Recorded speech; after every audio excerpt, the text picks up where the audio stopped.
Hi guys, मेरा नाम है सोहम दीक्षित और आज हम पढ़ेंगे English. The chapter we will be studying today is called indigo and it's written by Louis Fischer. तो अपन सबसे पहले स्टार्ट करेंगे लुइस फिशर के हिस्ट्री के बारे में, अबाउट द राइटर इटसेल्फ। तो इनका नाम था लुइस फिशर। ये फिलाडेल्फिया यूएसए में बॉर्न हुए थे। He was born in Philadelphia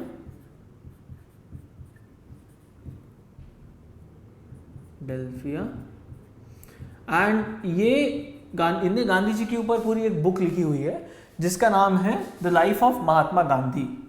so he has, तो अपन पहले उनकी थोड़ी हिस्ट्री के बारे में बात करते हैं। ये इनने ब्रिटिश आर्मी ज्वाइन करी थी from 1918 to 1920।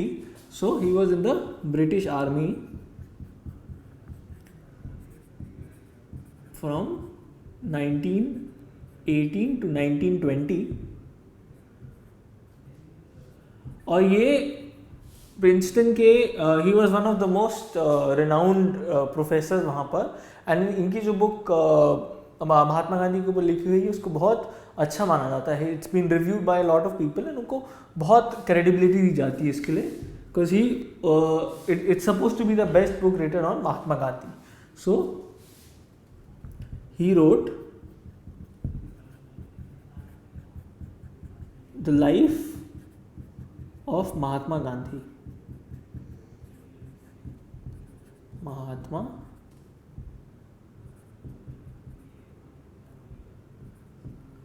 Gandhi.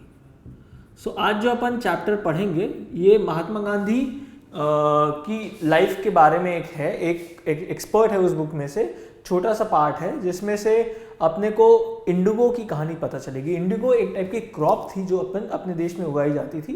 Mostly Bihar में इसका सबसे ज़्यादा मैन्युफैक्चरिंग थी, तो वहाँ पर सबसे ज़्यादा ग्रो करा जाता था बाय फार्मर्स। सो ये कहानी एक फार्मर की है, कैसे वो महात्मा गांधी को अप्रोच करता है एंड उसके बाद ये सब चीज़ें धीरे धीरे अपने इंडिया को यूनाइट करती हैं। And all the stories they come together and that is the reason why we had independence. तो ये महात्मा गांधी की वन ऑफ हिज एक्सपीरियंसेस के बारे में है ये कहानी। तो इसके कैरेक्टर्स कौन कौन हैं अब अपन ये बात करेंगे। तो इसमें main character Mahatma Gandhi of course हैं और इनके साइड कैरेक्टर्स में वो फार्मर आ गए जिसकी मैं अभी बात कर रहा था। कैरेक्टर्स में सबसे पहला कैरेक्टर है राजकुमार शुक्ला, जो एक शेयर क्रॉपर था। शेयर क्रॉपर कौन होते थे? जो बेसिकली ज़मींदार से ज़मीन लेते थे और उस पर वो लोग फार्म करते थे, उस पर वो अपना एग्रीकल्चर की चीज़ें करते थे। बेसिकली उस पर अपनी खाद उगाते थे एंड जितना उनका प्रॉफिट बनता था वो इक्वली वैसे डिवाइड होना चाहिए था, बट यूजुअली उन लोग को तनख्वाह मिलती थी। और उस समय ज़मींदार का सिस्टम चलता था, उसमें लैंडलॉर्ड्स चलते थे। So basically they used to take land from a landlord and they used to grow their soil and their weeds and everything on that. They used to use the fertile land for agriculture, and whatever profits were risen from that, they would divide that equally. They were at least supposed to divide that equally, but usually they were just given a salary or a small token of the profits. तो sharecropper मतलब एक farmer. फिर second में है Charles Freer Andrews. So Charles Freer Andrews एक गांधी जी का follower था। Gandhi ji follower. फिर थर्ड में है कस्तूरबा। कस्तूरबा गांधी जी की वाइफ का नाम है। सो वाइफ ऑफ गांधी। फिर फोर्थ में है देवदास। देवदास गांधी जी के बेटे का नाम है। सो सन ऑफ गांधी। फिर इसमें बाकी मेन कैरेक्टर्स आते हैं जो लॉयर्स थे जो उनके साथ लड़ रहे थे। उसमें वो लोग मेन स्टोरीज में एज सच डायरेक्टली इन्वॉल्व नहीं है, तो अपन उनके बारे में बाद में मेंशन करेंगे। Will talk about them in the summary. तो ये हो गए मेन कैरेक्टर्स जिनके बारे में आपको थोड़ा बहुत अच्छे से समझ में आना चाहिए। How Rajkumar Shukla was the first person to go and talk to Gandhi ji about the problems they were facing as farmers. फिर चार्ल्स फिर एंड्रयूज के अपना रोल कैसे प्ले करते हैं as a follower of Gandhi ji, where he says that he would like to help Gandhi ji fight the war against the British for this specific case. फिर कस्तूरबा उनकी जो वाइफ थी, she used to run the administration उनके आश्रम में, and Devdas उनका बेटा जो गांधी जी की मदद करता था। Now we'll talk about the summary of the chapter. So ये चैप्टर बेसिकली बहुत हिस्टोरिकल है एंड ये अपनी इंडियन हिस्ट्री में one of the most important events माना जाता है। इस चैप्टर में जो हुआ है ये बहुत इम्पॉर्टेंट है to understand how we got our independence. So will start with the summary. So ये कहानी बेसिकली शुरू ही होती है एक बिहार के डिस्ट्रिक्ट में, एक बिहार के जिले में जिसका नाम है चंपारण। चंपारण डिस्ट्रिक्ट में खूब सारे शेयर क्रॉपर्स थे। मैंने आपको बताया शेयर क्रॉपर्स यानी जो फार्मर्स दूसरे के लैंड पे अपना एग्रीकल्चर का बिजनेस करते हैं और जितना भी प्रॉफिट्स होता है वो अपने जमींदार को देते हैं। तो चंपारण में खूब सारे फील्ड्स थे। सो this is a story about poor peasants from Champaran. So pageants कौन होते थे? पेजेंट्स बेसिकली जितने भी गरीब लोग एक कम्युनिटी के रहते थे जिनको अनटचेबल माना जाता था उस जमाने में, उनको अछूत बोलते थे। ये कहानी उनके बारे में है। सो कैसे वो गांधी जी की मदद से अब स्ट्रगल करते हुए अपनी मुसीबतों से बाहर निकले थे, ये कहानी उसके ऊपर है। So it is based on poor pageants from Champaran. So in those days Champaran ये डिस्ट्रिक्ट जो था,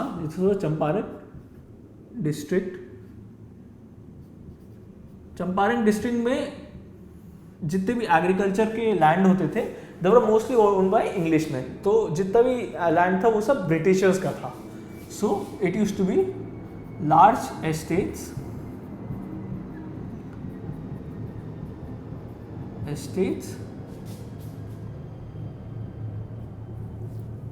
ओन्ड बाय इंग्लिशमैन।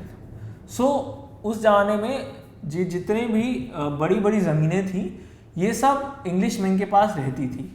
सो वो लोग इंग्लिशमैन इंडियन टेनेंट्स को दे देते, इंडियन जमींदार को दे देते थे एंड उसके थ्रू इंडियन जमींदार इनसे बिजनेस करवाते थे। तो जितनी भी प्रॉफिट्स आती थी वो धीरे धीरे करके ब्रिटिशर्स के पास ही जाती थी। So large estates owned by Englishman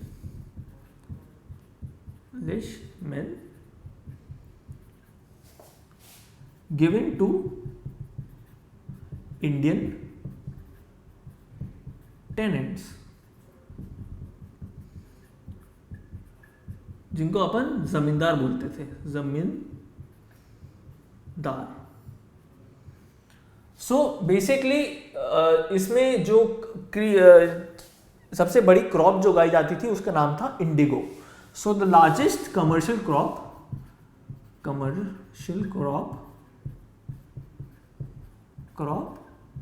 was Indigo, जिसका सबसे ज़्यादा मैन्युफैक्चरिंग होती थी चंपारण डिस्ट्रिक्ट में एंड इंडिगो को सबसे ज़्यादा ऑस्पिशियस माना जाता उस समय में।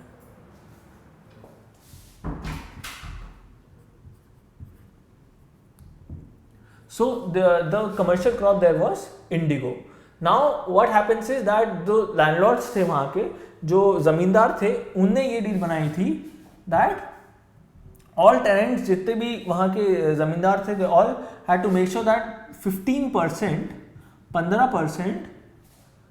जो इंडिगो ग्रो होएगा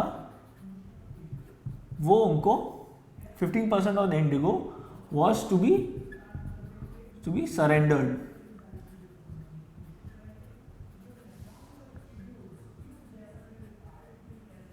Had to be surrendered and basically जितना भी इंडिगो हार्वेस्ट होता था वो ये लोग फार्मर्स से लेकर जमींदार को दे दिया जाता था, जिससे जमींदार उसको अच्छे प्राइस पे बेच पाए and they would keep the profits so that the farmers will not have as much as the zamindars have. So 15% of the indigo was to be surrendered and इसमें क्या रहता था, द एंटायर इंडिगो हार्वेस्ट वो लोग जो rented land था उस पर उगाते थे एंड वो सब जितने भी फार्मर्स थे सब उठा के वो जमींदार को दे देते थे. So 15% the harvest was to be surrendered. उसके बाद क्या होता था दैट जो ये एक लॉन्ग टर्म कॉन्ट्रैक्ट बना के रखा था. So this was a long term contract.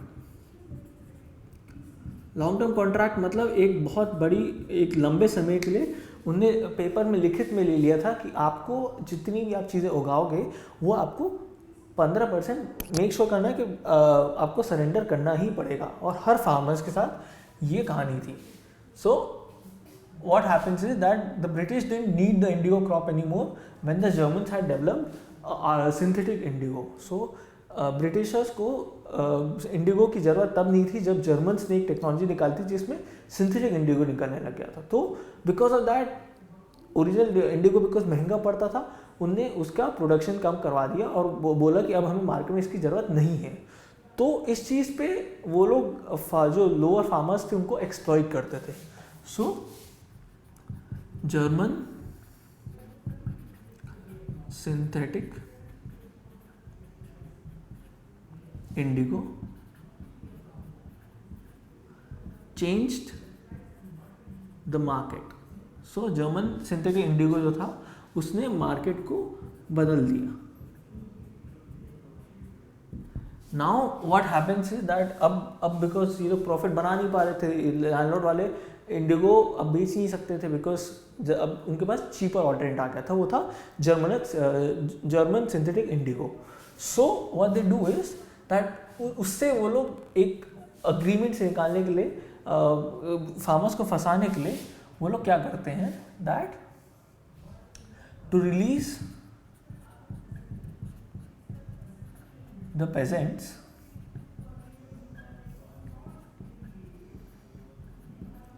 they had to basically pay 15% of the agreement they demanded compensation. So 15% वो according to an agreement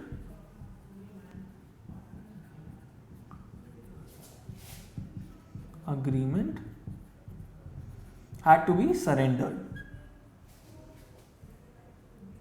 They demanded for compensation. So इसमें इनके साथ farmers का बुरा ये हो रहा था कि अब बिकॉज जर्मन सिंथेटिक इंडिगो आ चुका था, फार्मर्स को उसके प्रोडक्शन से बाहर निकलने के लिए जितने भी ज़मींदार थे उनको पैसे देने पड़ते बस उनका प्रोडक्शन बंद करने के लिए. और 15% वॉज द अग्रीड अमाउंट जो उनको देना पड़ता for compensation for stopping the production of indigo. So इसमें क्या हुआ दैट इसमें जितने इलिटरेट पेरेंट्स थे, ऑल द इलिटरेट मतलब जितने भी अनपढ़ पेजेंट्स थे उसमें वो लोग इस बात को अग्री कर गए थे बिकॉज उनको पता भी नहीं था कि उनके साथ हो क्या रहा है. सो illiterate peasants agreed.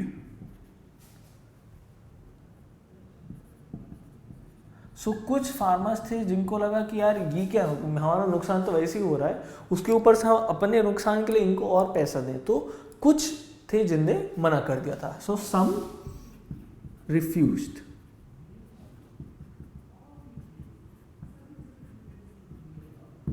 Now what happens after this is that अब उसमें से एक स्केयर क्रॉपर था जिसका नाम था राजकुमार शुक्ला, जो इस प्रॉब्लम को लेकर गांधी जी के पास जाता है. So one share cropper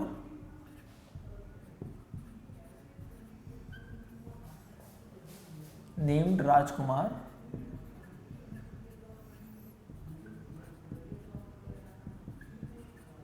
goes to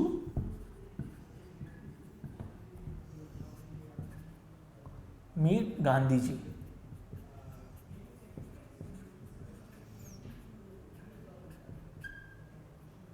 In this regard, and वो बेसिकली क्या करता है दैट राजकुमार इनको ढूंढ लेता है, गांधी जी को ढूंढ लेता है, उनको पता चल जाता है, उसको पता चल जाता है गांधी जी कहाँ पर है, तो ये उनके पास जाता है ये प्रॉब्लम को लेकर कि हमारे ज़मींदार हमारे साथ बहुत सारी जाति कर रहे हैं, हमें ये अनफेयर ट्रीटमेंट पसंद नहीं है और हमें इससे बाहर निकालिए, so we need a solution for this problem, तो आप हमारी मदद करिए। गांधी जी बहुत समय तक बोलते हैं कि हाँ हाँ मेरे पास टाइम नहीं है, अभी टाइम नहीं है, वो ट्रैवल करते रहते हैं। Since he was a busy man, he was a part of the national Congress, national Congress के एक पार्ट थे, वो बहुत घूमते थे, उनके पास समय नहीं था कि वो इस प्रॉब्लम को उस समय सॉल्व कर पाए। पर राजकुमार बहुत परसिस्टेंट था, वो उनके पीछे लगा रहा बार बार कि आप प्लीज़ हमारे साथ चलिए, प्लीज़ हमारे साथ चंपारण चलिए, बहुत ज़रूरत है, आपकी बहुत ज़रूरत है और ये बहुत बड़ी प्रॉब्लम है, you have to understand the seriousness of this. तो गांधी जी ये देख के खुश हो जाते हैं कि ये बंदा इतना मोटिवेट है, मुझसे बार बार बोल रहा है, इतने पैशनेटली आके मेरे पीछे पड़ा हुआ है कि मुझे इस चीज़ को थोड़ा इम्पोर्टेंस देनी चाहिए। सो फाइनली वो उससे बोलते हैं कि तुम मुझे, मैं चेन्नई जा रहा हूँ, वहाँ पर मेरी मीटिंग है, तो वहाँ पर मुझे आके वहाँ से अपन साथ में चलेंगे इस मैटर को रिजॉल्व करने के लिए। So what happens is, so they finally when he reaches, he say that अब मैं चंपारण विजिट करूँगा because of the law, you know, long term injustice of the landlords. So Gandhi ji agree, so Gandhi ji agrees to fight against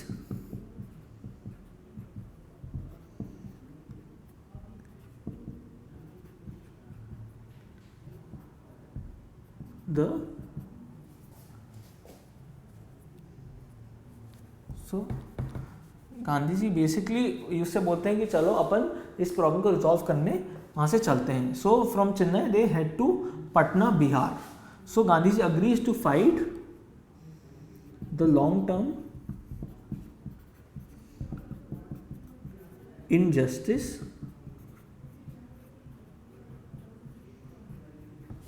of the landlords. So landlord यानी zamindar. So उसके बाद they travel to Patna, Bihar. So Gandhi ji मनी मन इस चीज़ में ये चीज़ प्लान करते रहते हैं कि अब मैं इस चीज़ को कैसे अप्रोच करूँगा, and he finally figures out that वो इसके बाद एक लॉयर के पास जाते हैं जिसका नाम राजेंद्र प्रसाद था। So what he does is he travels to Patna, Bihar. Now second half में अपन ये पढ़ेंगे that the two of them have boarded the train to Patna, Bihar, and from there Shukla led him to the house of a lawyer called Rajendra Prasad. तो राजकुमार शुक्ला और गांधी जी जब train में चढ़ जाते हैं पटना के लिए, वहाँ पर जब वो पटना पहुँचते हैं तो पटना में राजकुमार शुक्ला उनको, गांधी जी को एक लॉयर के पास ले जाते हैं जिनका नाम था Rajendra Prasad. So once they reach Patna, so they reach Patna. Rajkumar takes Gandhi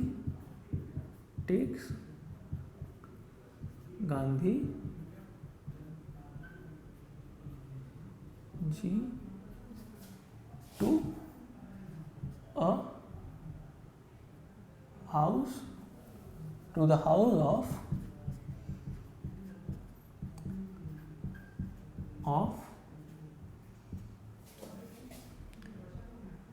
Rajendra Prasad.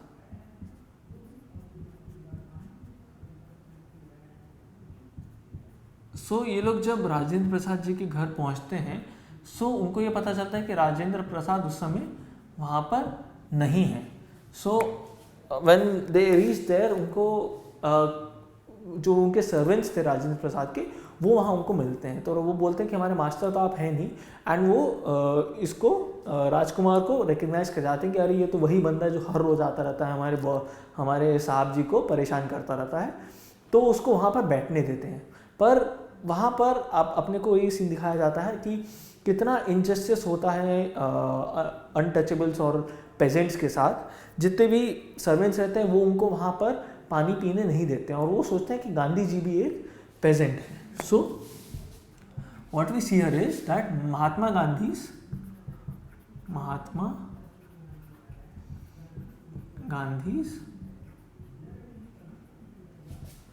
humble and simple attire, मतलब गांधी जी के कपड़े बहुत सिंपल पहनते थे वो।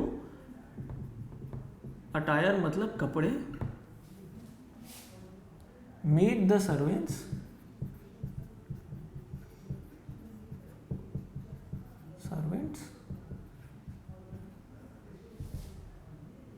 मिस्टेक him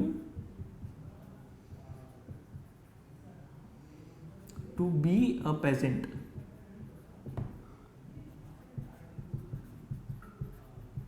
तो उस समय क्या रहता था कि पेजेंट्स को वो लोग बहुत गंदे तरीके से ट्रीट करते थे। वो बोलते थे कि आप सेम कुएं का पानी नहीं पी सकते, आप लोग का खाना अलग चलेगा, आप लोग हमसे दूर रहोगे। अनटचेबल्स को दूर रखा जाता था, उनको अछूतों लोगों को उनको दूर रखते थे।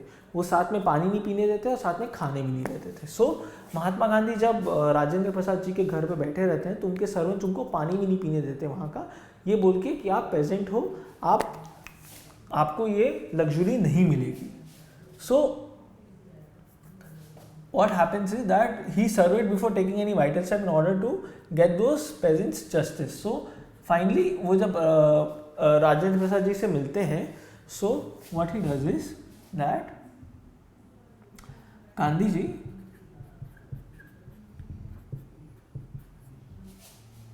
सर्वेज, तो वो बहुत सोच समझ के बहुत इस चीज़ को डिटेल में स्टडी करते हैं कि ये इनजस्टिस जो लैंडलॉर्ड्स कर रहे हैं ये कर क्यों रहे हैं, ये ज़मींदारों को इनजस्टिस क्यों हो रहा है और कहाँ कहाँ हो रहा है। तो वो एक सर्वे करते हैं, उसको डीपली स्टडी करते हैं। So Gandhi ji surveys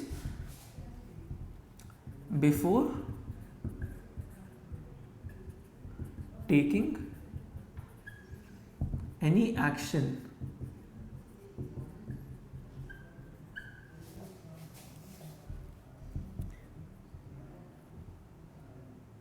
to get the peasants justice। So वो पेजेंट्स के लिए जो लड़ाई करने जा रहे हैं उस चीज़ के लिए वो अपने आप को प्रिपेयर करते हैं। सिंस वो एक लॉयर थे ऑलरेडी एंड उन्होंने साउथ अफ्रीका में प्रैक्टिस करी हुई थी अपनी लॉ की, तो वो पूरा हर चीज़ हर स्टेप पे वो एक चीज़ को प्लान करके चलते थे। वो बहुत ऑर्गेनाइज थे। अपन ने महात्मा गांधी जी के बारे में ये पढ़ा है दैट वो बहुत ऑर्गेनाइज रहते थे, वो बहुत डीपली चीज़ को एंटर करने से पहले डीपली स्टडी करते थे, वो पहले पूरा अंडरस्टैंड करते थे, फिर वो इस चीज़ को स्टेप लेते थे। तो अपने को फिर उसमें ये दिखाया जाता है that before he makes the decision to be a part to fight against the injustice done by the landlords, वो एक अच्छी सी रिसर्च करते हैं, पहले उसको डीपली स्टडी करते हैं। So basically it was the time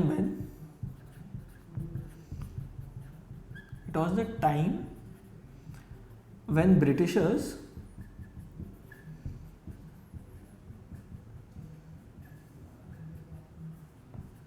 were punishing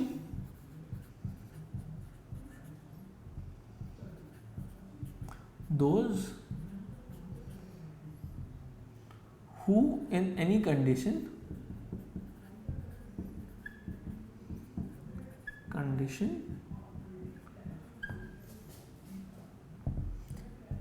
gave shelter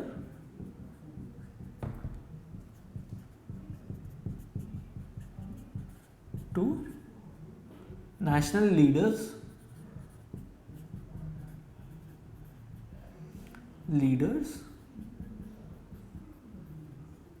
of protesters। तो ये वो समय चल रहा था जब ब्रिटिशर्स बहुत स्ट्रिक्ट थे अपनी पॉलिसीज़ के साथ। वो लोग, उन लोग को ये चीज़ नहीं पसंद थी कि कोई आम जनता के लिए, कोई इंडियंस के लिए रिप्रेजेंट करे, स्पेशली जो नेशनल लीडर्स थे अपने, वो उनको प्रोटेस्टर्स को, जो प्रोटेस्ट कर रहे थे अगेंस्ट द ब्रिटिशर्स, उनको रिप्रेजेंट करें। तो जब उनको ये बात पता चली कि गांधी जी इनको रिप्रेजेंट करने वाले हैं, वो लोग इस बात से बहुत दुखी थे। उन लोग को ये बात बिल्कुल अच्छी नहीं लगी और उनने इनके अगेंस्ट बाद में एक अरेस्ट वारंट निकाला था। अपन उस बात में बाद में पहुंचेंगे। So it was the time when Britishers are punishing those who in any condition gave shelter to national leaders or protesters। तो उस समय ऐसा भी था कि अगर आपके घर में आप किसी नेशनल लीडर को रखो जो ब्रिटिश गवर्नमेंट के अगेंस्ट है, वो भी एक रूल तोड़ रहा था कि आप अपने घर पे किसी को नहीं रख सकते जो नेशनल लीडर है और प्रोटेस्टर का नेशनल लीडर है जो ब्रिटिश गवर्नमेंट के अगेंस्ट है। तो इसमें जब गांधी जी का जो मिशन था, जब वो लोगों को ये पता चलता था गांधी जी फार्मर्स के लिए लड़ने जा रहे हैं, वो लोग उनको फॉलो करते हैं। सो गांधीजी's अराइवल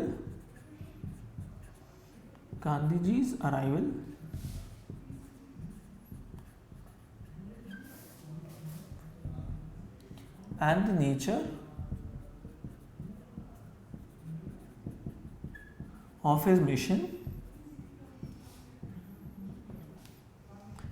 तो उनका यहाँ पर मिशन क्या था कि वो जस्टिस लाएंगे शेयर क्रॉपर्स के लिए। So Gandhi ji arrival and nature of his mission spread like wild fire. तो गांधी जी के बारे में कि वो शेयर क्रॉपर्स के लिए लड़ने वाले हैं, ये चीज़ बहुत जल्दी बहुत सारे लोगों को फैल जाती है, न्यूज़ बहुत जल्दी आग जैसे फैल जाती है। इसलिए अपन लिखते हैं यहाँ पर mission spread like wild fire. तो इसके बाद क्या होता है दैट बहुत सारे लॉयर्स उनको सपोर्ट करने आते हैं, बिकॉज लॉयर्स कोर्ट में इस बात को ले जाके प्रेजेंट कर सकते थे जज के सामने कि यहाँ पर इनजस्टिस हो रहा है, आपको गवर्नमेंट को इस चीज़ के अगेंस्ट एक्शन लेना पड़ेगा। सो लॉयर्स यूनाइट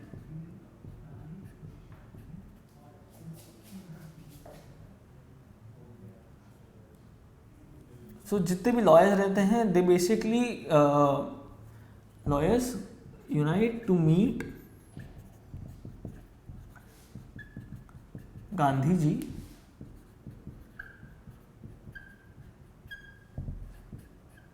तो वहाँ के जितने लॉयर्स रहते हैं वो जब गांधी जी से मिलने जाते हैं तो गांधी जी इस बात को सुन के बहुत दुखी होते हैं दैट ये लोग जो फार्मर्स को रिप्रेजेंट करते थे, जो शेयर क्रॉपर्स को रिप्रेजेंट करते थे, उनसे बहुत ज़्यादा चार्ज लेते थे।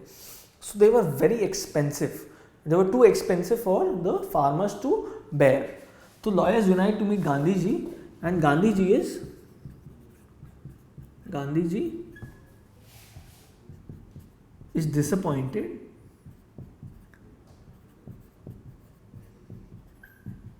with the lawyers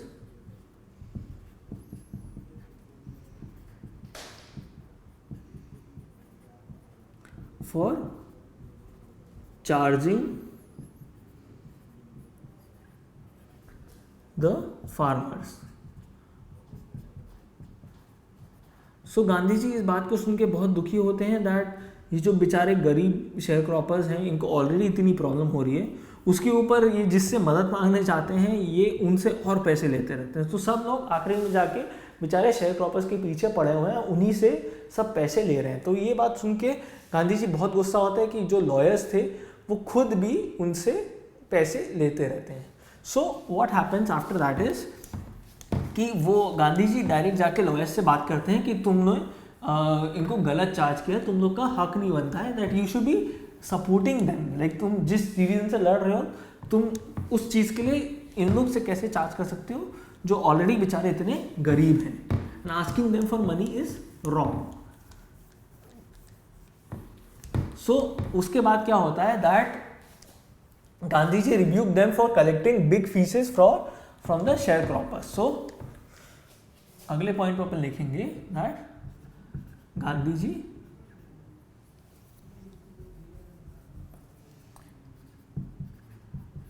ji rebuke मतलब डांटते हैं, रिब्यूक्ड देम मतलब देम यहां पर rebuke the lawyers for collecting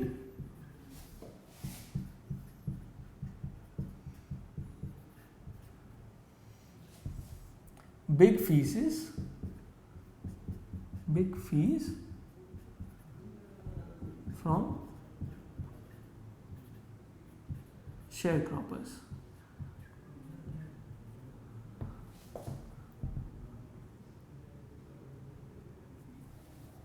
तो गांधी जी उनसे ये बोलते हैं कि तुम लोग पैसे ले लेते हो एंड उसके बाद भी केस नहीं जीत रहे हो, तो तुम लोग फालतू में शेयर क्रॉपर्स से पैसे ले लेके मतलब तुम लोग खर्च करते रहते हो, तुम लोग को शेयर क्रॉपर्स की कोई चिंता है ही नहीं, तुम लोग जो केस हार रहे हो उसके बावजूद तुम उनसे बड़े बहुत भर भर के पैसे ले रहे हो, ये चीज़ गलत है। सो गांधी जी लॉयर्स को इस बात में डांटते हैं। So he stress that counselling so basically he stressed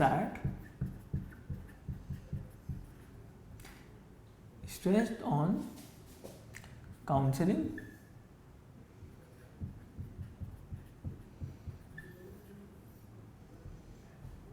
as this would give peasants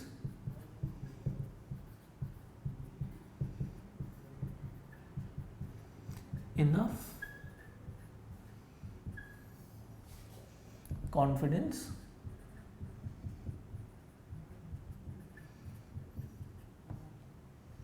to fight their fear। तो गांधी जी का बेसिकली मोटिव इसमें ये था that instead of charging them lawyers and everybody, they should be helping the farmers come over the fear of the Britishers। तो वो ये चाहते that जो जितने भी फार्मर्स हैं वो ब्रिटिशर्स से डरे ना। तो उनने लॉयर्स को ये बोला कि अपन उनको काउंसिल करेंगे, we will counsel the farmers and we will help them in such a way that at the end वो ब्रिटिशर्स से डरे ना। Whatever happens they should not be afraid of the Britishers and they should know that they can fight back. So he stressed on counseling as this would give the peasants enough confidence to fight the fear। So उन्हें क्या किया था that इस चीज़ को he managed to get justice, he managed to get justice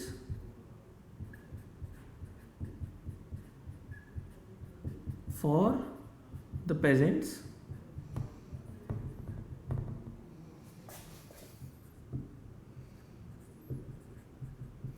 तो after a lot of struggle, बहुत struggle के बाद गांधी जी को ब्रिटिशर्स से बहुत रिटेलिएट मतलब उन्होंने बहुत फाइट किया ब्रिटिशर्स से, बहुत आर्ग्यू किया एंड खूब लड़ाई के बाद खूब ऊपर नीचे आने जाने के बाद फाइनली गांधी जी इस बात को ब्रिटिशर्स से कन्वे करते थे कि फार्मर्स को डरने की ज़रूरत नहीं है तुम लोग से, तुम हमारे देश में आके हमें नहीं बता सकते कि हम कैसे जिएंगे and what we will do. So at the end of the day he manages to get justice for the peasants and finally peasants को वो रीइंबर्समेंट करवाते हैं 25% का आउट ऑफ जो उनने पैसे भरे थे 15% अपने मैंने आपको पहले बताया था, उस चीज़ के वो पैसे सिर्फ 25% को वापस करवाते हैं एक रीज़न से। तो क्या होता है that finally this district is free from the zamindars and he manage to get them justice. उसके बाद लेटर चैप्टर में अपन ये भी पढ़ते हैं that he made arrangements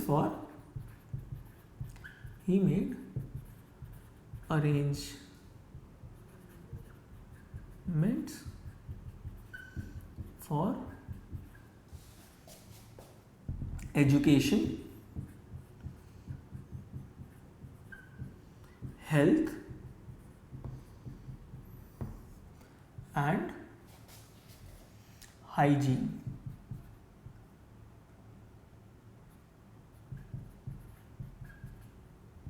for the families of the poor presents.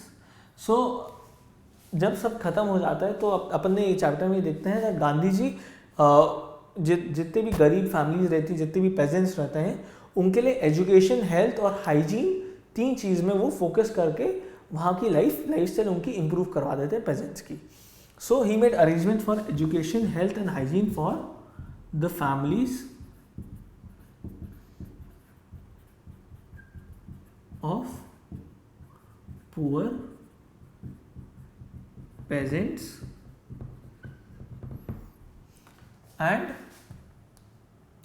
आखिरी में तो इस चीज़ के लिए वो अपनी वाइफ एंड बेटे को बुलाते हैं जिनका नाम कस्तूरबा देवदास था। तो उनने ये देखा, जैसे उसमें एक एग्जांपल बहुत अच्छा दिया था, कैसे गांधी जी एक फैमिली के पास जाते हैं, उनकी जो वहाँ की वाइफ रहती है पेजेंट की, उससे बोलते हैं कि तुम्हारे कपड़े इतने फटे हुए क्यों हैं। तो वो कस्तूरबा से आके बोलती हैं कि आप जाके बात करिए इस लेडी से। तो जब कस्तूरबा उनके पास जाती हैं तो देखती हैं, जो औरत रहती है वो कस्तूरबा जी को बताती हैं दैट मेरे पास सिर्फ ये अकेला पीस ऑफ क्लोथिंग है और मैं इसको कहीं रखने की मेरे पास जगह भी नहीं है, इसलिए मेरे कपड़े इतने गंदे हैं। तो ये एक एग्जाम्पल है कैसे गांधी जी ने वहाँ पर इम्प्रूवमेंट करने के लिए उन्होंने एजुकेशन को प्रमोट किया, वहाँ पर हेल्थ सर्विसेज शुरू करी, वहाँ से डॉक्टर्स को बुलाया इनकी हेल्थ बेहतर करने के लिए, उनको हाइजीन सिखाई, उनको साफ सफाई वहाँ पर करना सिखाया। तो ये सब अपने वाइफ एंड सन की मदद से वहाँ पर वो इम्प्रूवमेंट लाते हैं। So basically at the end of the story the lesson that we learn, आइए स्टोरी के अंत में अपन ये देखते हैं that Gandhi ji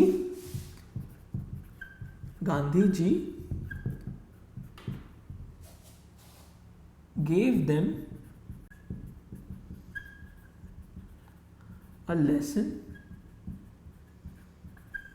on self-reliance।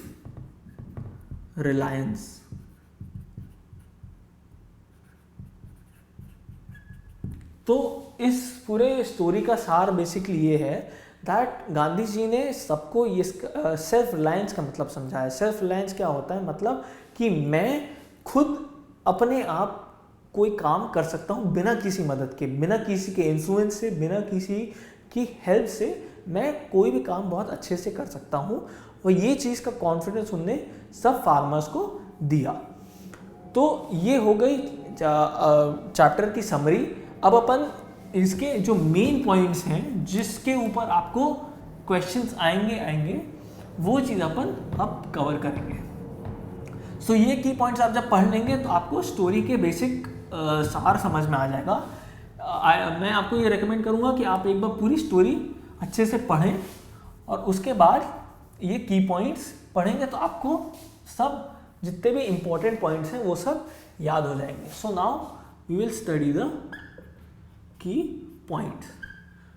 तो टोटल में 20 की पॉइंट्स हैं जो अपन कवर करेंगे, ठीक है। सो द फर्स्ट की point is Rajkumar Shukla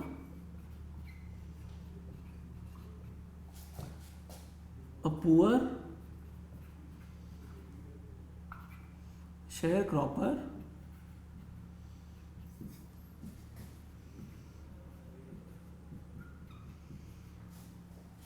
wished to meet Gandhi ji to complain about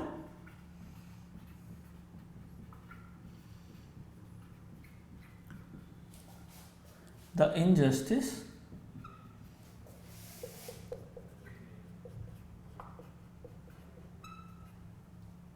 of the landlord system.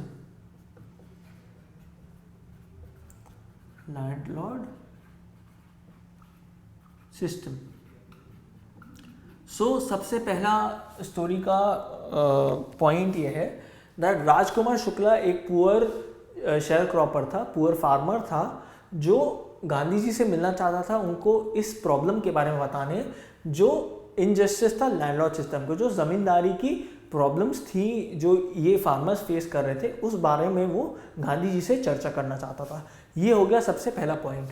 Second point is at Shukla, Rajkumar Shukla जो थे, फॉलोड गांधी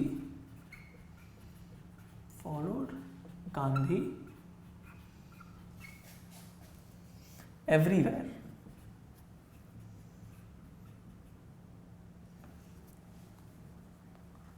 सो गांधी जी को इनने हर कहीं फॉलो किया था।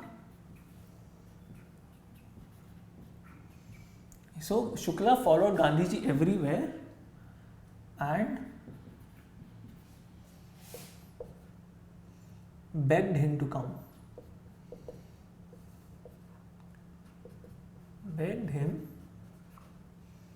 to fix a date to come to his district.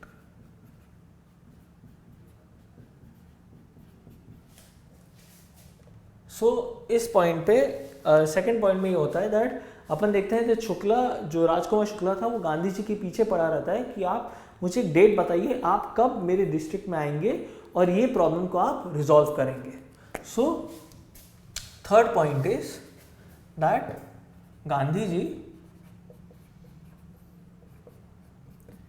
Is impressed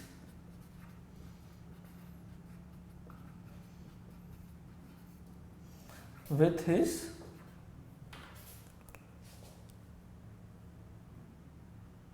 determination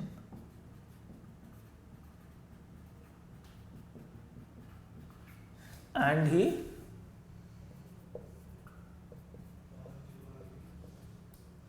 fixed the schedule.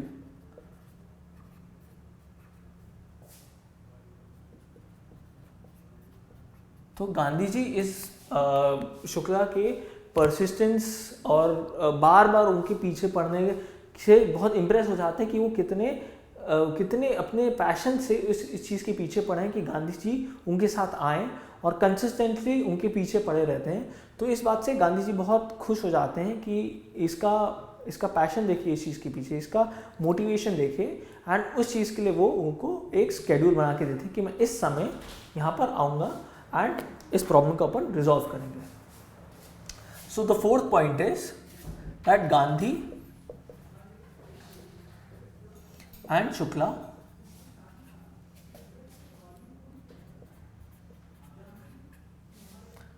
Reached Patna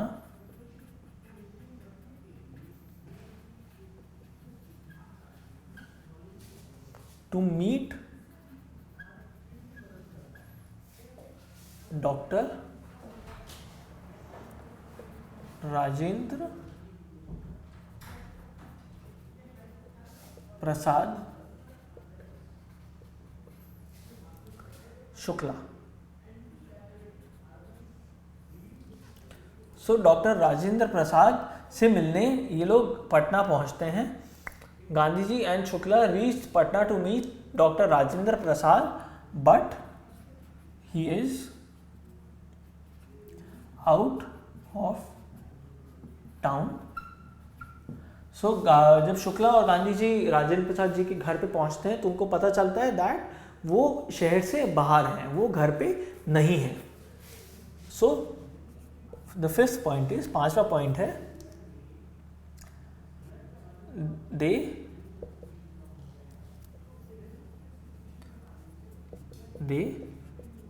then decide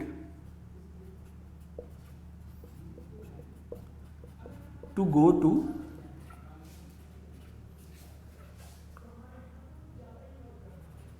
Muzaffarpur.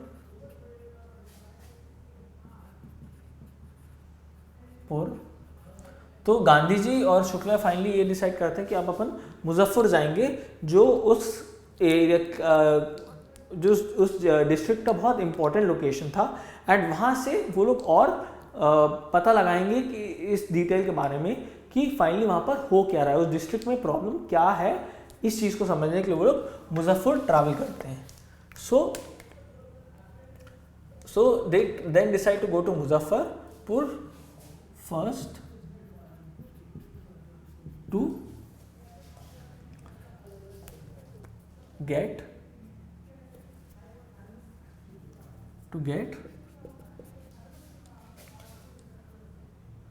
detailed information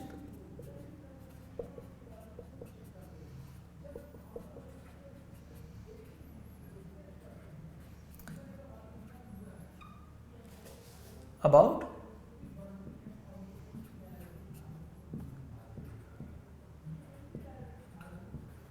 Champaran sharecroppers.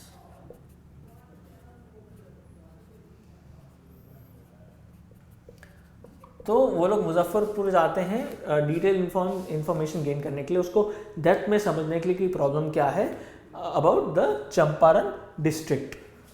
So 6th point में अपन देखते हैं that Gandhi ji sends a telegram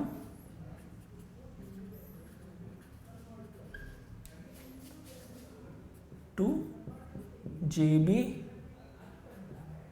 Kriplani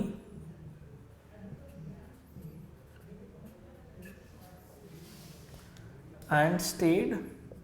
J.B. Kripalani Gandhi ji के एक acquaintance थे जिनसे वो मिले हुए थे, एंड stays with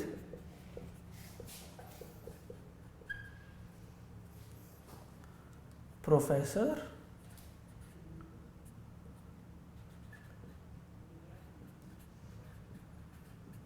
मालकानी. सो वहाँ पर वो प्रोफेसर मालकानी के घर पे रुके रहते हैं, जो एक प्रोफेसर थे एक स्कूल में.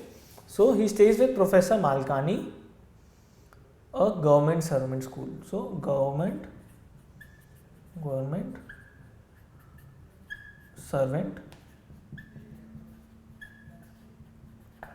प्रोफेसर मालकानी एक गवर्नमेंट सर्वेंट थे. Now 7th point is that उस समय क्या रहता था कि Indians were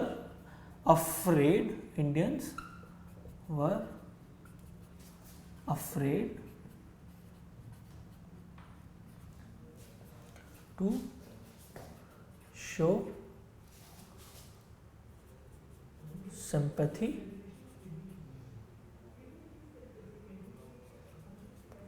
to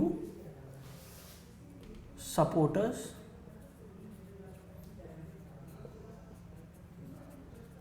of home rule. इसका मतलब क्या है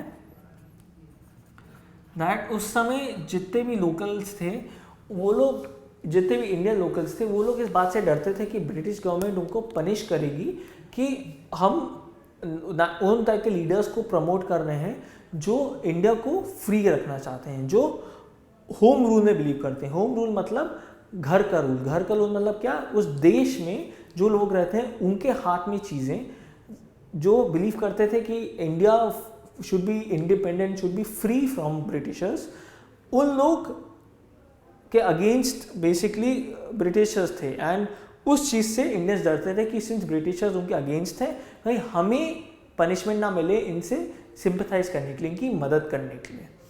सो these are the 7 points. Now I will explain the 7 points first and then we move ahead.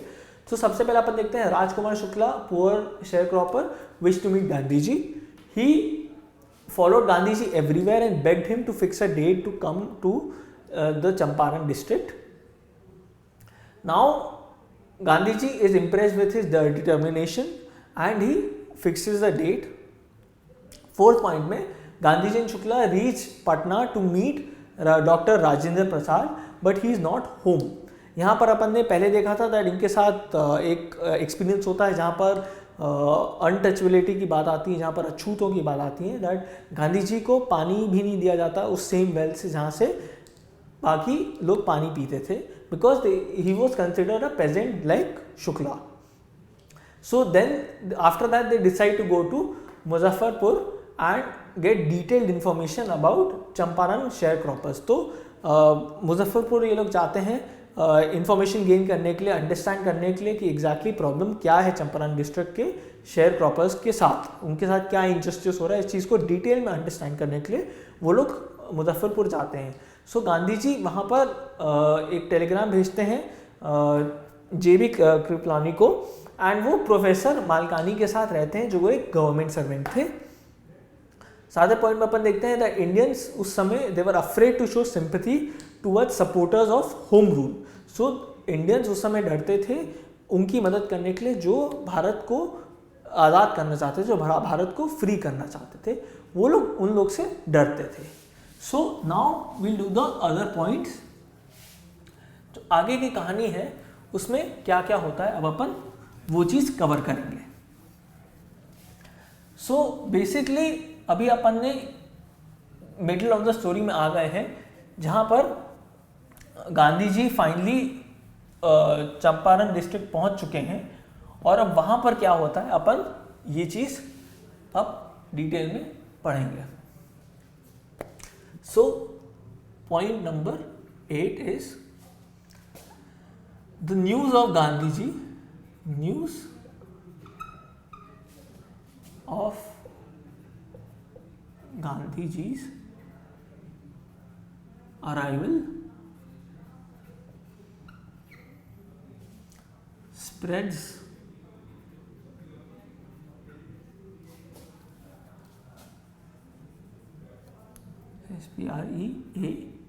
spreads across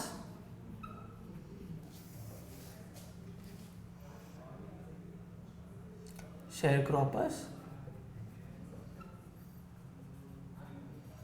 तो गांधी जी के अराइवल, गांधी जी के आने की खबर सारे शेयर क्रॉपर्स उस डिस्ट्रिक्ट के जितने भी शेयर क्रॉपर्स रहते हैं उनको पता चल जाती है, और इस बात से वो लोग बहुत खुश हो जाते हैं कि फाइनली हमें कोई रिप्रेजेंट करने आ रहा है। So the news of Gandhi ji arrival spreads across sharecroppers and they gather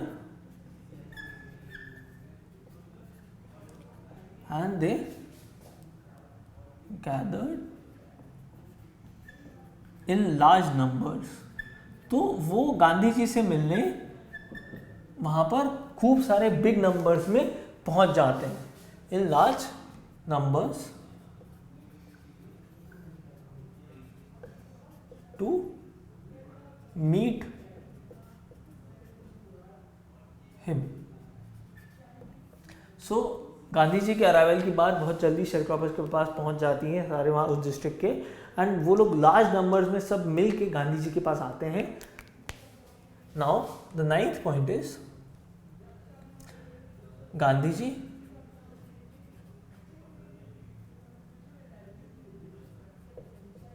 chided the Muzaffarpur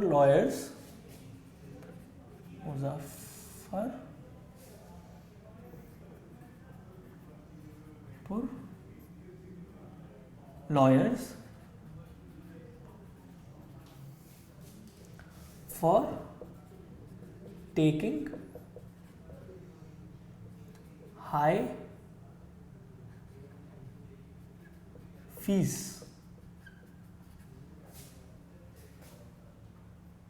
from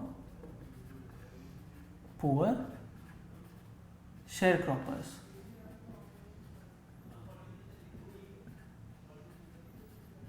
तो गांधी जी मुजफ्फरपुर के जितने भी लॉयर रहते हैं उनको गैदर करते हैं, उनसे बात करते हैं जो ऑलरेडी इस केस पे लड़ रहे थे, एंड उनको इस चीज़ के लिए डांटते हैं कि आप बेचारे जो शेयर क्रॉपर्स हैं उनसे पैसे क्यों ले रहे हो, इतने सारा पैसे क्यों ले रहे हो, जबकि आप एक्चुअली जीत भी नहीं रहे हो, you not doing them any help, so why are you charging them, आप उनसे पैसे क्यों ले रहे हो। फिर 10th पॉइंट है that Champaran district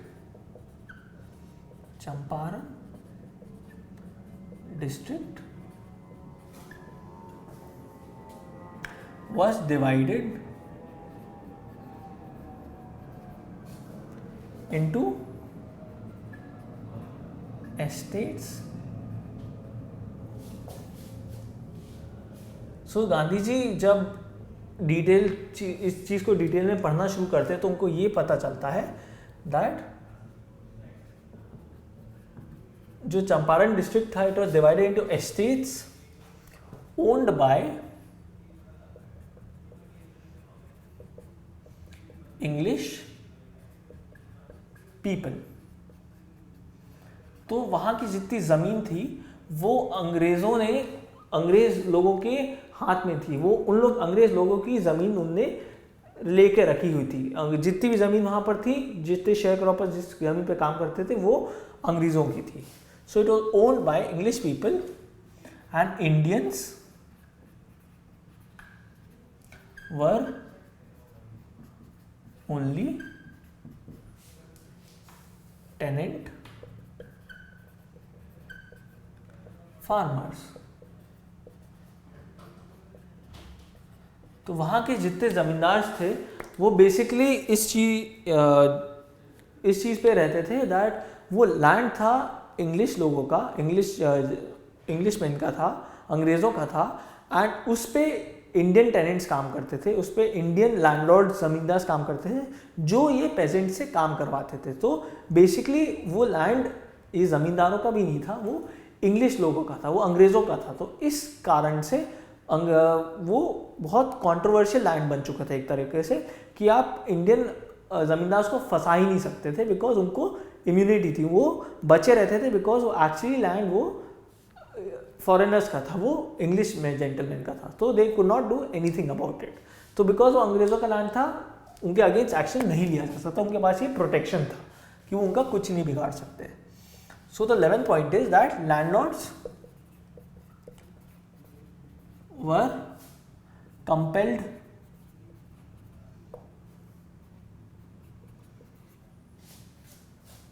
tenants to plant 15% of their land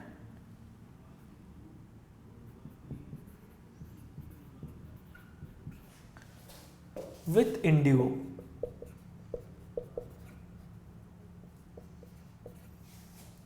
and surrender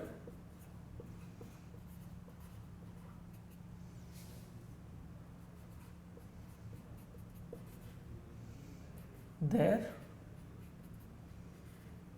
entire harvest as rent।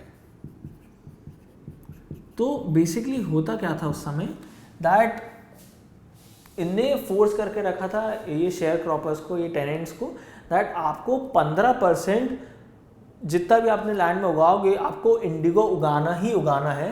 And landlords compel tenants to plant 15% of their land with indigo and surrender the entire harvest. तो जितना भी Indigo उगेगा वो आपको पूरा का पूरा हमें surrender करना पड़ेगा लैंडलॉर्ड को। सो जितनी भी इंडिगो उगती थी उस समय उस लैंड पे मेहनत करेगा फार्मर, पर जितना भी उगेगा वो जाएगा लैंडलॉर्ड के पास एंड फार्मर को कुछ नहीं मिलता था, बहुत बेयर मिनिमम दिया जाता था, बहुत कम पैसे मिलते थे इससे। सो 12 point is in the mean time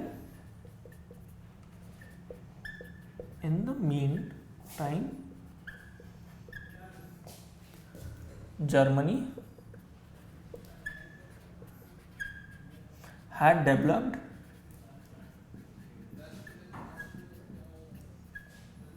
तो इस समय तक जर्मनी ने डेवलप कर लिया था synthetic Indigo.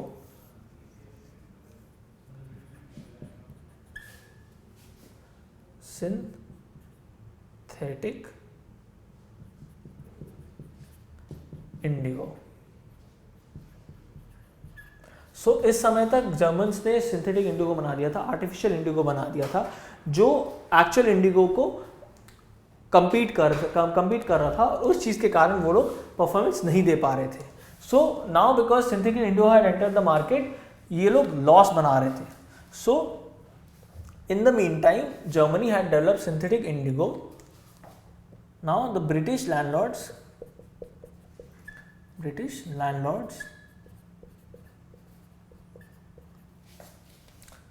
freed the Indian farmers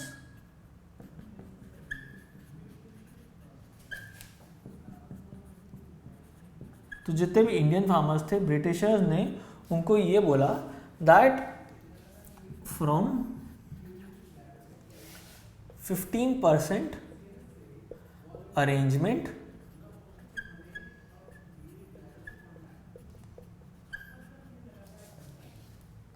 but ask them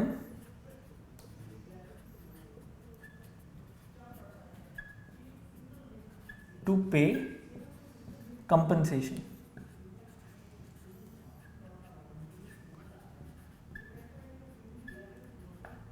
तो बेसिकली उसके बाद क्या करते हैं, जो ब्रिटिशर्स ने देखा कि अब तो मार्केट में कंपटीशन आ चुका है, नाउ उनके पास कोई चांस नहीं है कि वो जर्मन सिंथेटिक इंडिगो से compete कर पाए, उससे लड़ पाए, तो ब्रिटिशर्स अब क्या करते हैं, उनसे बोलते हैं जो हमने आपके साथ 15% वाली डील बनाई थी, अब आपको उस चीज़ का कंपनसेशन हमें भरना पड़ेगा। अगर आपको इस चीज डील से बाहर निकलना है तो आप हमें पैसे दो और फिर ही आपको वो 15% हम कैंसिल आउट कर देंगे, तो यू वोंट हैव टू पे द 15% ऑफ द अमाउंट। सो उस समय क्या होता है that many illiterate, so many signed, जितने अनपढ़ रहते हैं जिनको पता नहीं था इस डील का इसका बुरा क्या होएगा, वो इस डील को साइन कर लेते हैं। And many signed, some resisted,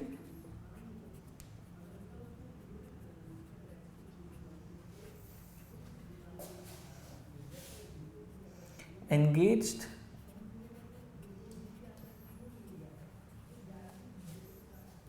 lawyers and landlords went to thugs. So अब क्या होता है जब वो बोलते हैं कि तुम्हें 15% जो डील बनाई थी हमने आपके साथ, हम इससे आप बाहर निकल सकते हो पर आपको कंपनसेशन पे करना है, तो कुछ इलिटरेट फार्मर्स जो अनपढ़ रहते हैं वो लोग इस चीज़ को मान जाते हैं कि हाँ ठीक है हम साइन कर लेंगे, अच्छा है, बेनिफिट है, फाइनली हमें नहीं भरना पड़ेगा 15%, एंड वो पैसे दे देते हैं। कुछ रहते हैं जो रेजिस्ट करते हैं कि हम नहीं देंगे, ये आप हमारे साथ अत्याचार कर रहे हो, हम आपको पैसे क्यों दें। तो जो रेजिस्ट करते हैं वो लॉयर्स के पास जाते हैं, एंड जो लैंडलॉर्ड रहते हैं जो रेजिस्ट कर रहे रहते हैं उनके अगेंस्ट वो गुंडों को बेचते हैं। थग्स मतलब गुंडे। So many have signed, some resisted, जो रेजिस्ट कर रहे थे वो लॉयर्स के पास जाते हैं, लैंडलॉर्ड्स उनके अगेंस्ट गुंडों को भेजते हैं उनको मारने के लिए, जिससे ये प्रॉब्लम को लोग अपने हाथ में रख सकें। सो now in these points we have seen that the news of Gandhi's arrival spreads across sharecroppers and they have gathered in large numbers to meet him. So जब गांधी जी की आने की खबर लोगों शेयरक्रॉपर्स को पता चलती है तो वो खूब सारे लोग साथ में शेयरक्रॉपर्स मिलके गांधी जी से मिलने आते हैं। सो गांधी जी जब मुजफ्फरपुर में रहते हैं तो वो मुजफ्फरपुर के सारे लॉयर्स को बुलाते हैं और उनको डांटते हैं कि आप जितने भी शेयरक्रॉपर्स हैं उनसे बहुत ज़्यादा हाई फीसेस ले रहे हैं एंड आप गलत कर रहे हो इस चीज़ को। So you have no right to be asking them for so much money, even then you are not actually winning the case. So अपन थर्ड पॉइंट में यहाँ पर ये देख रहे हैं that Champaran district was divided into estates owned by English people, Indians were only tenants, farmers. तो जो लैंड था वो ब्रिटिशर्स के हाथ में था, वो अंग्रेज़ों के हाथ में था, एंड वहाँ पर जितने इंडियंस काम कर रहे थे वो सिर्फ वहाँ पर काम कर रहे थे, वो एक्चुअली उनका लैंड नहीं था, वो इंडियन फार्मर्स थे। दूसरा पॉइंट है landlord compel tenants to pay 15% of the land with indigo and surrender the entire harvest as rent. So वो क्या करते थे लैंडलॉर्ड्स की, वो उनसे काम करवाते थे, बोलते थे कि 15% जो तुम्हारी ग्रोथ होगी वो 15% कंपलसरी कि वो इंडिगो होगी, और जितनी भी हार्वेस्ट आएगी, जितना भी ग्रोथ होएगा इंडिगो का, वो आपको सरेंडर करना पड़ेगा हमें लैंडलॉर्ड को रेंट के हिसाब से, आपको रेंट देना पड़ेगा इंडिगो 15% अपने लैंड पे। फिर अगले पॉइंट में अपन ये पढ़ते हैं that in the mean time Germany had developed synthetic Indigo. इस समय आगे जाके क्या होता है कि जर्मनी ने सिंथेटिक इंडिगो बना दिया था जो चीपर ऑल्टरनेट था जो इंडिगो फार्मर्स लगाए थे तो उससे। तो मार्केट में जब कंपटीशन आती है तो सिंथेटिक इंडिगो लोग ज़्यादा प्रेफर करते हैं एंड इस चीज़ की ज़्यादा डिमांड बढ़ती है, तो जो ओरिजिनल इंडिगो रहता है, जो नेचुरल इंडिगो रहता है, उसकी डिमांड गिर जाती है. सो नाउ ब्रिटिश लैंडलॉर्ड्स उससे कमा नहीं पाते, because now they have competition, there is nothing that they can do about it. So British landlords freed the Indian farmers from 15% arrangements, but then asked them to pay compensation, कि हम आपको जो arrangement आपके साथ 15% वाला arrangement किया था, हम उससे आपको बाहर जाने देंगे, पर आपको हमें कंपनसेशन देना पड़ेगा इस अरेंजमेंट से बाहर निकलने के लिए.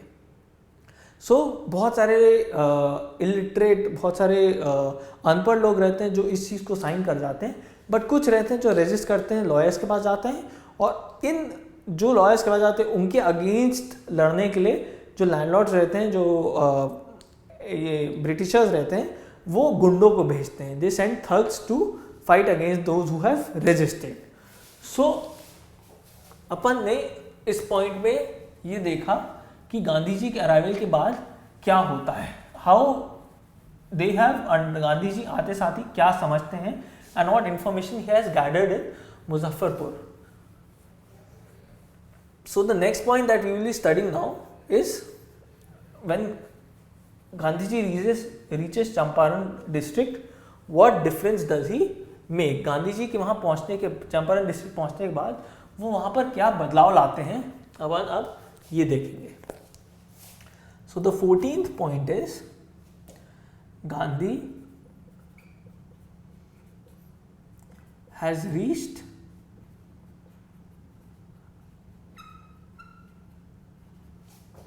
Champaran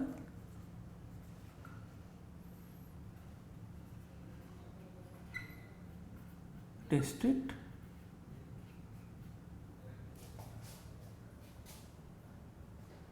now he visits the British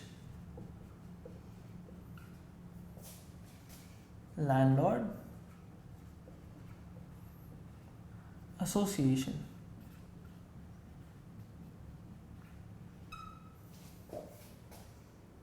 to get the facts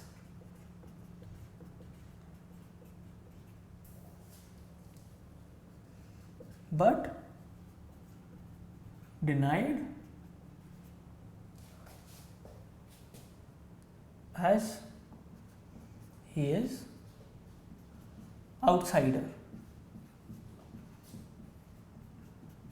सो गांधी जी जब चंपारण डिस्ट्रिक्ट पहुंचते हैं फाइनली, तो वो ये डिसाइड करते हैं कि हम वो जो लैंडलॉर्ड का एसोसिएशन है, जो ज़मींदारों का एसोसिएशन है, हम उनके पास जाके पता इन्फॉर्मेशन निकालने की कोशिश करते हैं इस प्रॉब्लम के बारे में कि एग्जैक्टली हो क्यों रहा है और हो क्या रहा है. So Gandhi ji has reached Champaran district, he visits the British landlord association. Association मतलब एक ग्रुप जहाँ ब्रिटिश लैंडलॉर्ड्स का जो ग्रुप था, जो ज़मींदारों का ग्रुप था, गांधी जी उनके पास जाते हैं पर ये फैक्ट्स पता करने के लिए, पर उनको वहाँ बाहर से ही मना कर दिया जाता है कि आप एक आउटसाइडर, हम आपको कोई इन्फॉर्मेशन नहीं दे सकते हैं. So since he is an outsider, he is not considered eligible to get information from them. तो अब 15th पॉइंट पे अपन ये देखेंगे that Gandhi ji then went to, तो वो जब यहाँ से होके आ जाते हैं, ब्रिटिश लैंडलॉर्ड एसोसिएशन से होके आते हैं, then Gandhi ji went to the British official commissioner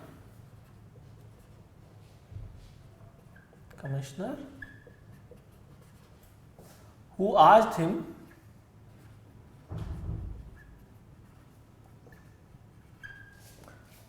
to leave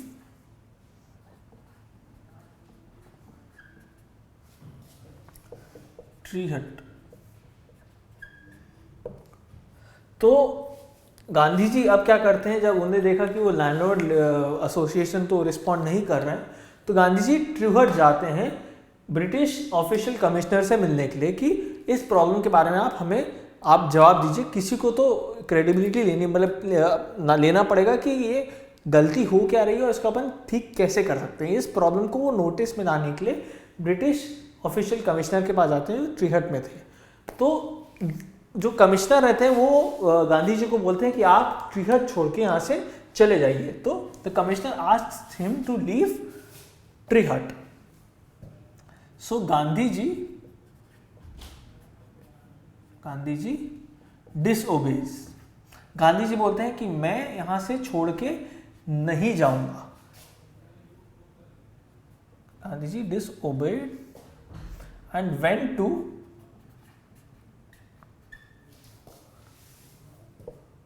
Motihari. Motihari Champaran district का कैपिटल था। तो गांधी जी बोलते हैं कि मैं ट्रीहट को छोड़ के मैं इस मामले को नहीं छोड़ने वाला हूं, तो मैं तो अपने जर्नी पे कंटिन्यू करते रहूंगा। और वो चले जाते हैं मोतीहारी, जो था capital of Champaran.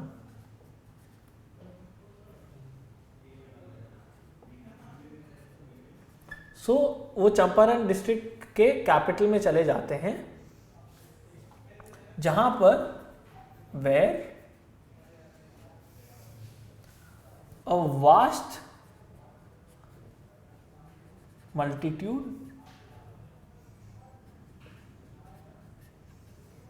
greeted him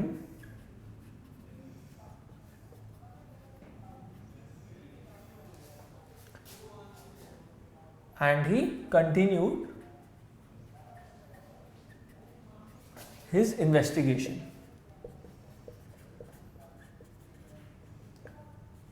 तो फाइनली गांधी जी बोलते हैं कि मैं तो इस मामले को नहीं छोड़ रहा हूँ, मैं अपनी इन्वेस्टिगेशन को कंटिन्यू जारी रखूँगा। मैं ये चीज़ के बेस पे पता लगा के ही रहूँगा कि इस प्रॉब्लम को मैं कैसे सॉल्व करूँ, मैं कैसे स्केयर क्रॉपर्स को फाइनली जस्टिस दिलाऊँ। तो इस चीज़ के लिए मोतीहारी जाते हैं, जो चंपारण डिस्ट्रिक्ट का कैपिटल था। वहाँ पर जब मोतीहारी वो पहुँच रहे रहते हैं, तो जब स्टेशन पर उतरते हैं, उन्होंने देखा कि खूब सारे लोग, बहुत वास्ट मेजॉरिटी में लोग उनसे मिलने आते हैं, वहाँ पर उनको वेलकम करते हैं, ग्रीट करते हैं कि फाइनली कोई हमारी प्रॉब्लम्स को रिप्रेजेंट कर रहा है, कोई इंडियन ब्रिटिशर्स के अगेंस्ट जा रहा है finally, and he has the courage to disobey, saying that मैं इस केस को नहीं छोड़ूंगा, मैं तो लड़ूंगा। बट यूजुअली उस समय में क्या होता था, लोग डर के मारे बोलते थे कि नहीं ठीक है, आप जो कर रहे हो वो सही है, एंड उनको धमकियाँ देते थे तो वो बोलते थे कि ठीक है, छोड़ो इस मामले को। बट गांधी जी ऐसे नहीं थे, और ये चीज़ लोग जब सुनते हैं इनके बारे में तो वो बहुत फैसिनेट हो जाते हैं कि ऐसा कौन इंडियन है जिससे इतनी दम है कि वो ब्रिटिशर्स के अगेंस्ट स्टैंड अप हो पाए। तो वो मोतीहारी जब पहुँचते तो ये लोग उनसे मिलने के लिए वहाँ पर जाते हैं। एंड इसमें बेसिकली ये सब होने के बाद गांधी जी स्टिल अपनी इन्वेस्टिगेशन को जारी रखते हैं, वो रुकते नहीं हैं। सो फिर क्या होता है that Gandhi ji visited maltreated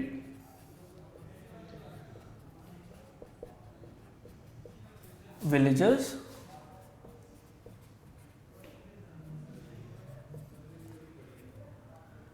and who stopped by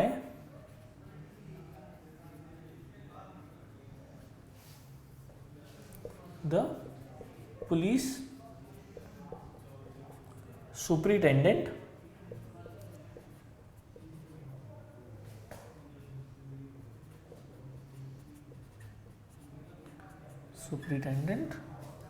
but disobeyed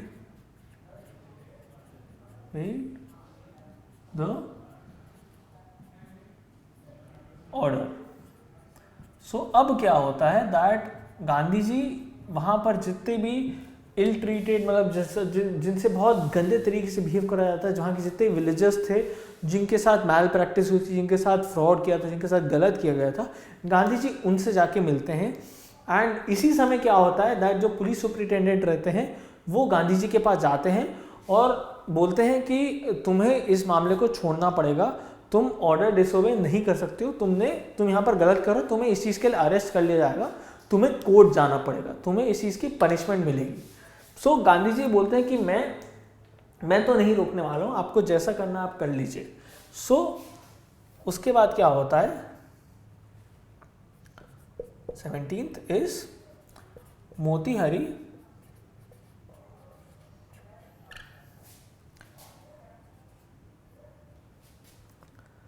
black.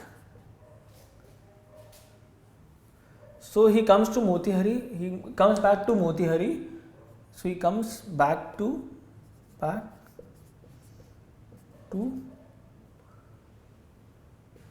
with peasants. तो गांधी जी इसके बाद क्या करते हैं, जब ऑर्डर डिसोबे करते हैं तो वो मोतीहारी वापस चले जाते हैं. इसको रीफेस कर देते हैं सेंटेंस को, that Gandhi ji goes back to Motihari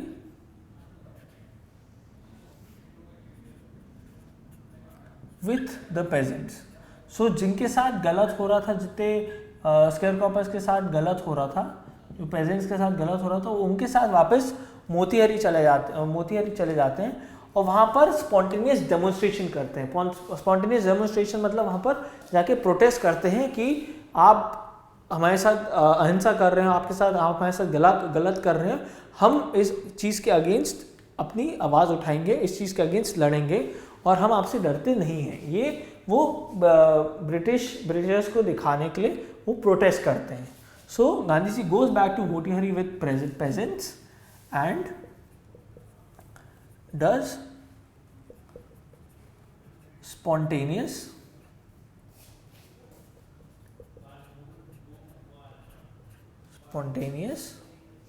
demonstrations.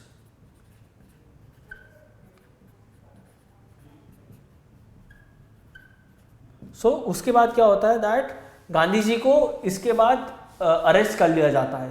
तो फाइनली कोर्ट में वो जब जाते हैं इस चीज़ को लेकर, तो कोर्ट में वो लोग बहुत ट्राई करते हैं अंग्रेज लोग, दैट वो उस मामले को डिले कर पाएँ.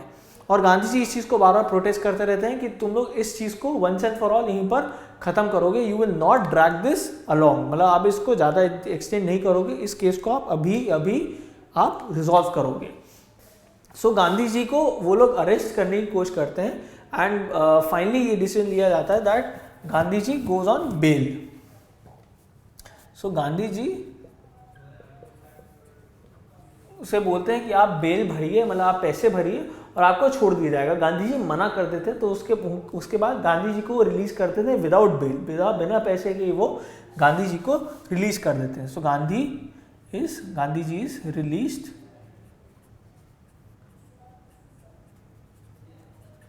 Without bail. So Gandhi ji is released without bail and civil disobedience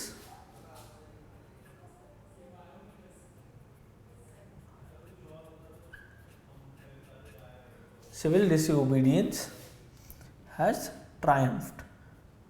तो पहली बार ऐसा होता है दैट इंडिया में प्रोटेस्ट जब इंडियंस करते हैं अगेंस्ट ब्रिटिशर्स, कि एक्चुअली वो सिविल डिसोबीडियंस करते हैं, जब पब्लिक प्रोटेस्ट करते हैं तो वो एक्चुअली जीत जाते हैं. ऐसा पहली बार होता है कि कोई किसी इंडियन ने रिप्रेजेंट किया है इंडियन कम्युनिटी को, उनकी कोई प्रॉब्लम को, और वो फाइट बैक किया है ब्रिटिशर्स के अगेंस्ट, एंड इस चीज़ में वो जीत हासिल कर लेते हैं और ये चीज़ बहुत बड़ी बात होती है. सो फाइनली क्या होता है दैट ब्रिटिशर्स एक कमीशन फॉर्म करते हैं गांधी जी के साथ मिलकर इस मैटर को सॉल्व करने के लिए, जिसमें ब्रिटिशर्स भी रहते हैं और गांधी जी रहते हैं, और वो लोग साथ में नेगोशिएट करते हैं, एक दूसरे से बात करते हैं इस बारे में कि हम अब इस मैटर को कैसे रिजॉल्व करेंगे, हम इस प्रॉब्लम का अब क्या एक सोल्यूशन करेंगे, और हम जितने भी स्केयरक्रॉपर्स जिनके साथ बुरा हुआ है उनको रिफंड कैसे करें, उनको पैसे उनके वापस कैसे करेंगे. सो Gandhi ji agrees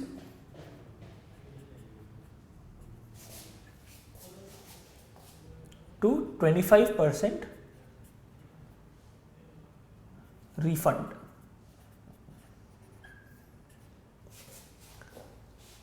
By the land owners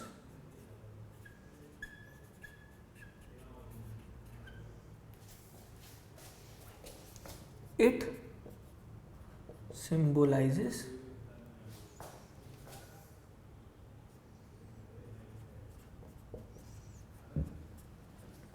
the surrender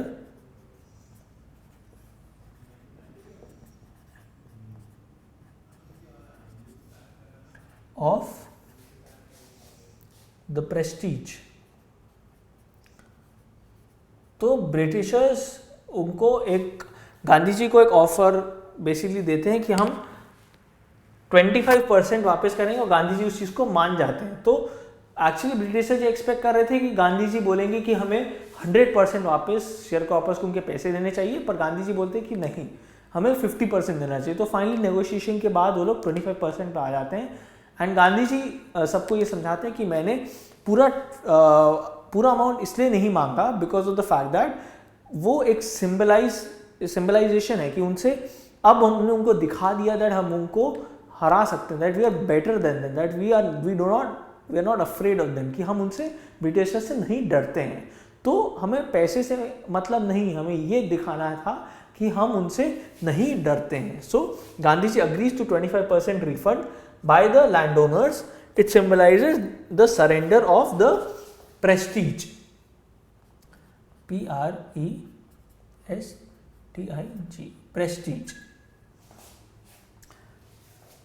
तो फाइनली इसमें अपने को ये दिखता है दैट गांधी जी ने